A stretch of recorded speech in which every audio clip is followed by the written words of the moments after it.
Welcome to Decluttering 55 Plus with Michelle Passoff. This is the place to come for news you can use to get things done. Everybody knows that too much stuff is clutter, and cleaning it makes you neater and tidier. To us, it is a life management tool that helps you navigate your next steps. This is what my book, Lighten Up, Free Yourself from Clutter, is all about. As baby boomers, we have a lot in front of us that is confounding and confronting, so we sweep things under the carpet and put them off another day or forever. That is clutter because it keeps us stuck, and my new book addresses all of that. So we're going to bring experts, authors, and authorities here to talk with us about health, relationships, technology, finance, housing. What are you going to do next in life? Passing down your life stories, and even the challenges of making final arrangements. Here we aim to learn, open new possibilities, choose, take action, and create a legacy, not a mess. So let's get started. Each show, we address a different aspect of these questions, and today we're going to take a look at an exciting way to use time in retirement. In the past, people did not live long past their retirement, and the time they had left was thought of as the do-nothing years. But with medical breakthroughs and more healthy lifestyles, all of that is changing. People are living well into their 80s and 90s and even older than 100. And what to do next after leaving the workaday world is a new and unexplored frontier. One thing many retirees are doing is putting return to school on their to-do lists. Bernard Osher is one guy who felt very strongly about the merit of learning just for the joy of it after the age of 50.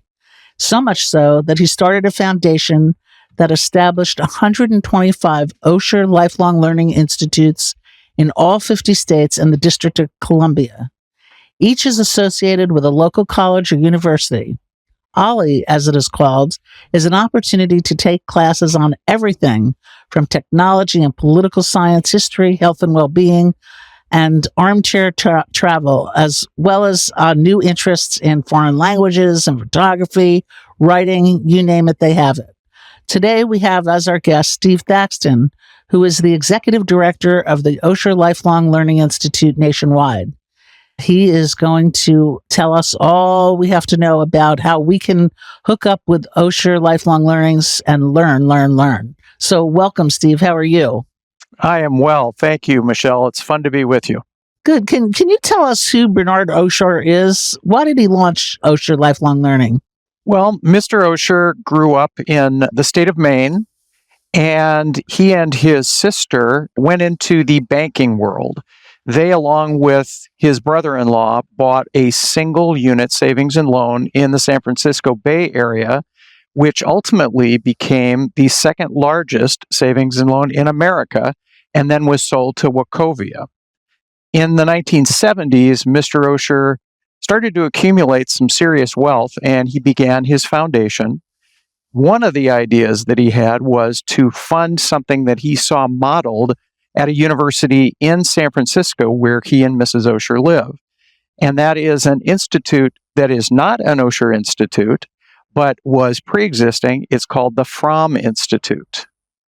It is at the University of California, San Francisco, and that institute was the model for an idea that he felt could be scaled up across the country, which is exactly what he did over the ensuing years in forming a model and then partial funding for each one of these institutes to encourage their growth. What was his passion? What brought about his passion in lifelong learning for adults? I think probably his Jewish heritage had a lot to do with it.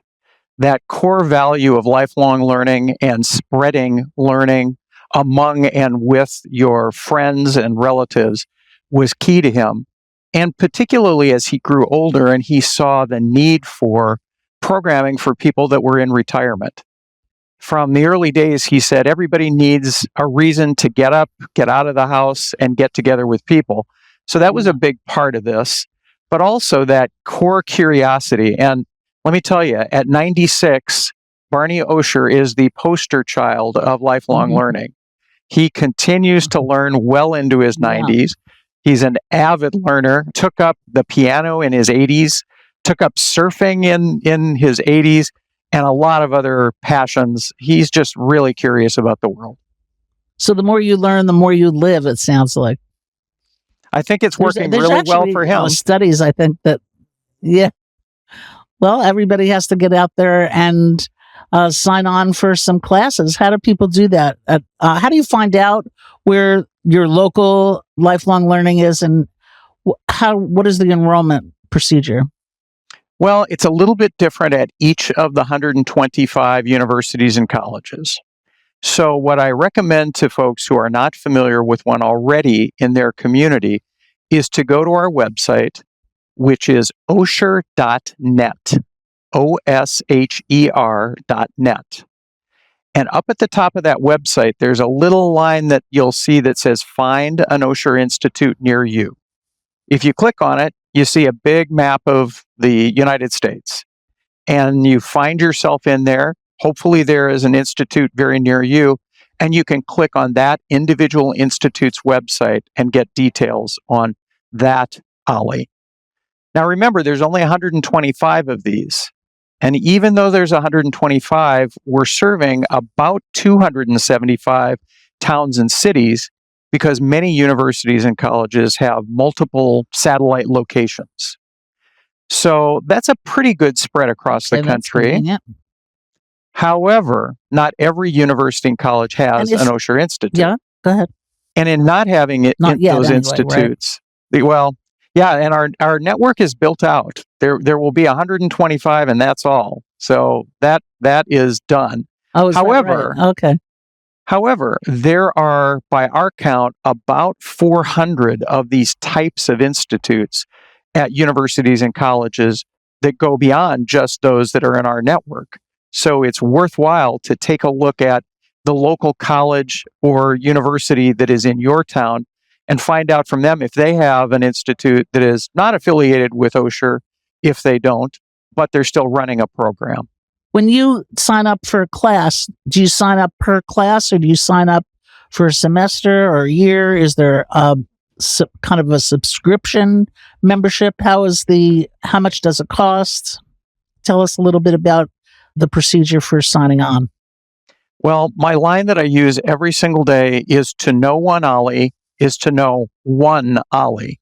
Mm-hmm. Each one is independent, and it calls on the assets of its own community, and it prices individually. But I can tell you that most OLLIs have a nominal membership fee, and then they have per course prices. And the prices vary widely, from smaller towns to the bigger cities, from major universities to small community colleges. It's a little different everywhere, but generally, if you're a member and you take courses every term that they're offered, maybe 2 or 3, you're probably looking at in the range of $200 to $400 a year in total, which if you think about the number of courses and the number of hours that you'd be spending, that's a pretty smoking deal. Yeah. And it's a great way to not only learn, but to meet people. And meeting people and making connections fares well as you age, as well as the learning aspect of it. So I like the idea.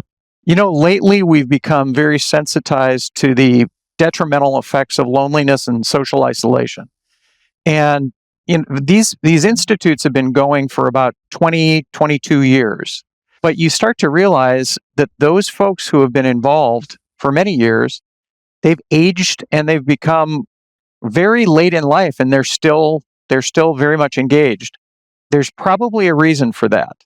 It's that socialization and that constant exercising of your brain combined, that it's a little bit of a fountain of youth. But do some of the classes occur online, and is that done on a national basis, or is it broadcast by the local school? Well, it's a little bit of both. Each of the institutes have online offerings as well as in-person offerings.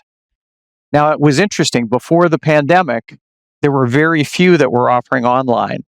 But during the pandemic, by necessity, we had to deliver classes and keep people engaged online. And so with 2 years of practice and a lot of training, people came away from the pandemic saying, hey, we want both in-person and online choices. So the institutes are all working in that way. And then there's a smaller group that work with us on a national basis, and we provide supplemental added classes for them to market locally if they'd like us to do so. So it's opt-in for them. And those are classes that we create and present out of Chicago at the national office, and then they market those individually as they see fit in their own time zones within their own memberships. So if you're not a member of the local school, if there's not a local school in your area, can you still go online and participate in an online class, or do you have to be tethered to a local school? Yes, the latter, Michelle. You do have to be a member of an Osher Institute to partake in this. And while that's a bit of an exclusive, I guess, hurdle, there's no reason that you couldn't join an Osher Institute in a town that's far away from you and then just partake in the online offerings if you'd like. Yeah, that's wonderful. What kind of courses can I anticipate I'll find in a catalog at Osher Lifelong Learning? Oh my goodness, you wouldn't believe the variety.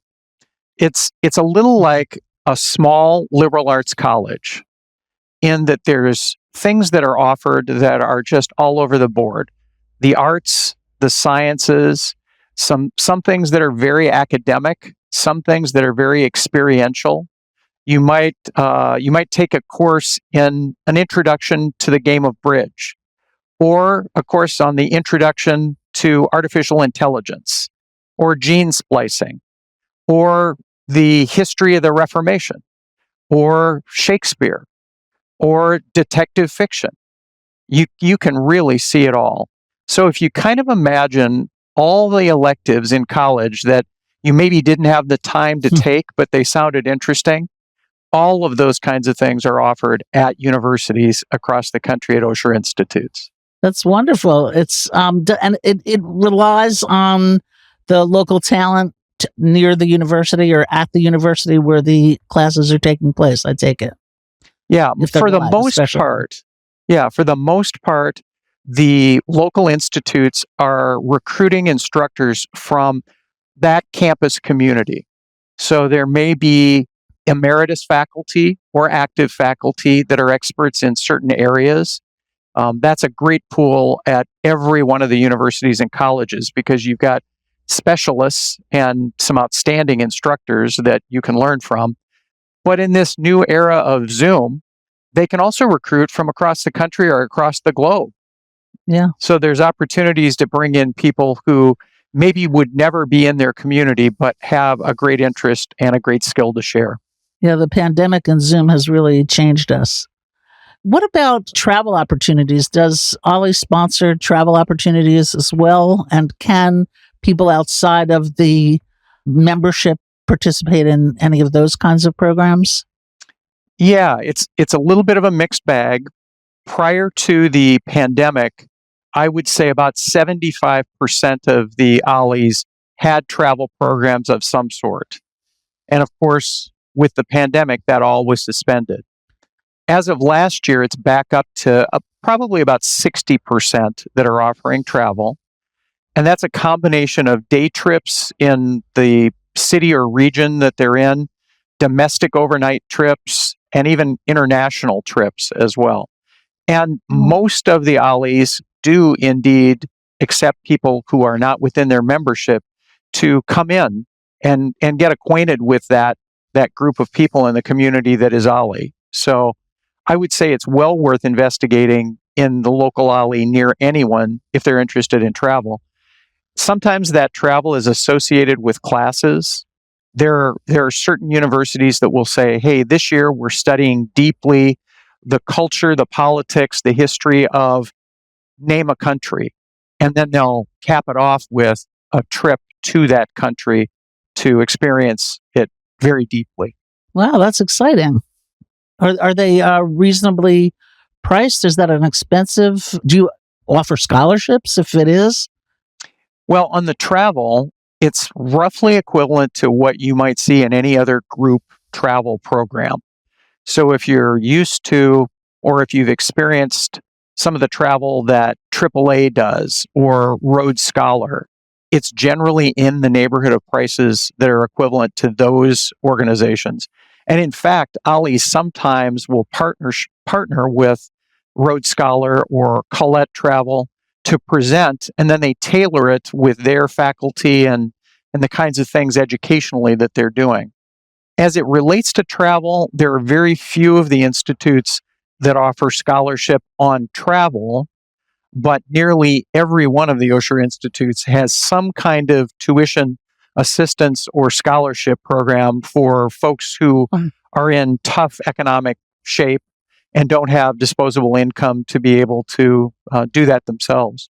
Isn't that great? That's really, really wonderful. There's everything about Bernard Osher and the Osher Lifelong Learning Institute that's from the heart and generous, and really not only an opportunity to learn, but an opportunity to explore, which are all great ways to spend your time in retirement.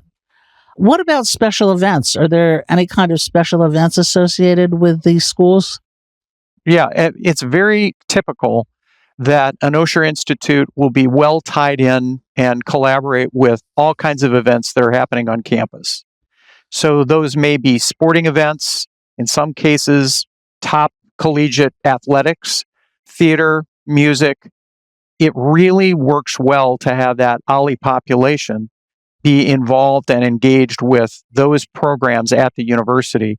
And sometimes that includes discounts on tickets and group events that go around it. And then, of course, there's a lot of social opportunities within the OLLI membership community throughout the year.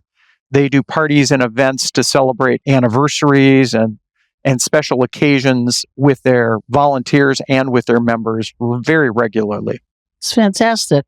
We're going to do a whole show on volunteering at OLLI, because that's another aspect of the programs which I love so much. But let's take a moment to just explain what volunteering opportunities there are at OLLI, and then on another show we'll get more deeply into that. But can you tip a hat to that on this program?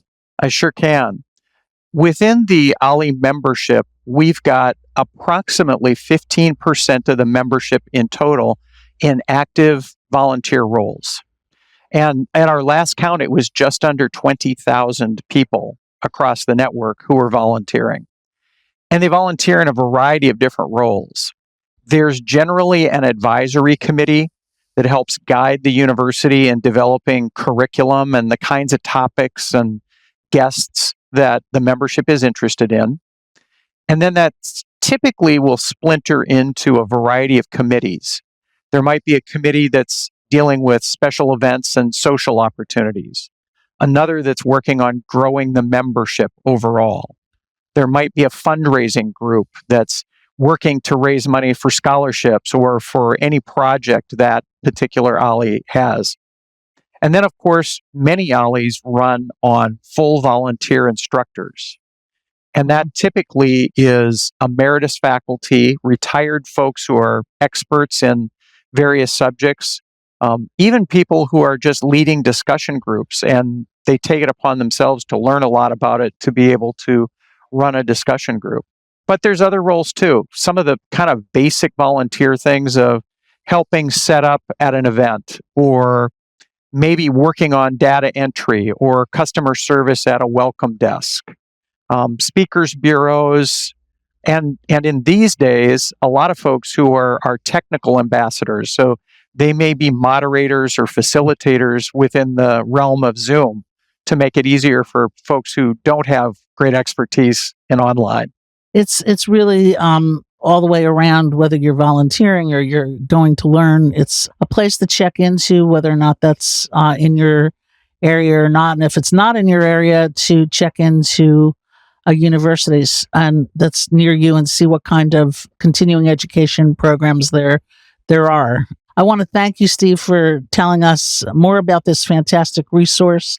What's the website again? So if somebody wants to look up where they can participate, can you shout that out? You bet. It's osher.net. OSHER.net. Okay, so ladies and gentlemen, and if you're out there looking for a way to learn, check it out. Osher Lifelong Learning Classes. You can become a member, you can volunteer, you can do both, you can do lots of things over at Osher. So get out, get going, and learn something today. Thank you so much, Steve. We appreciate you coming. Thank you, Michelle. It's been fun. Well, that's all we have time for today. So let's wrap things up with a request that you go to our website, www.decluttering55plus.com, and click on the Let's Connect button. Share your thoughts, insights, and tell us the lessons you've learned. If you're facing challenges or celebrating triumphs on your decluttering journey, we want to hear from you. Connect with us on social media. Like us on Facebook, follow us on Instagram, and subscribe to us on YouTube. Let us know you're part of our community by rating and reviewing us from wherever you're listening from today. And don't forget, invite your friends and family, young and old, to tune in too. Let's include them in the conversation. The more, the merrier. Thanks for being with us today. And until next time, this is Decluttering 55 Plus with Michelle Passoff, wishing you a clutter-free day.